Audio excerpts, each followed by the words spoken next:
A nationwide lockdown of the federal prison system remained in effect Tuesday after 2 inmates were killed Monday during a gang fight at a penitentiary in Texas, officials said.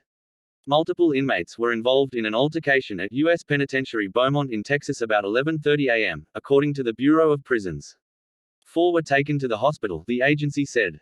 2 of them, identified as Guillermo Riojas, 54, and Andrew Pineda, 34, were pronounced dead by hospital staff.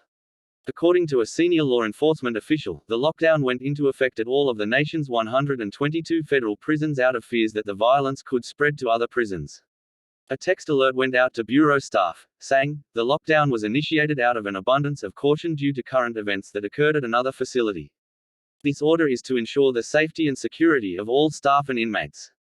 The Bureau secured facilities as a temporary measure to ensure the good order of our institutions," spokesman Emery Nelson said in an email, adding that the measure was expected to be short-lived. For safety and security reasons, the BOP does not elaborate on specific security procedures, Nelson said. During a nationwide lockdown, there is almost no movement allowed whatsoever by inmates.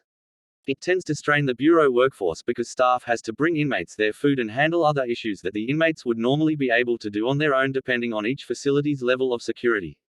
Nationwide lockdowns almost never happen. During the last several years, the measure has been used more often.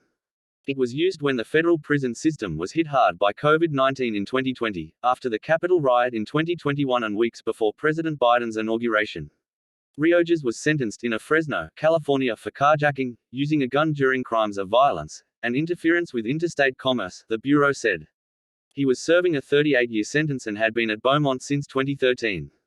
Pineda was sentenced in Los Angeles for corruption under the RICO statute as part of a major federal strike aimed at the Mexican mafia prison gang in the late 2010s. Pineda was serving a 6-year sentence and had been at the facility for just under a year, the Bureau said. Amid the possibility of further violence, Nelson said the Bureau was being vigilant. The BOP will continue to monitor events carefully and will adjust its operations accordingly as the situation evolves, he said.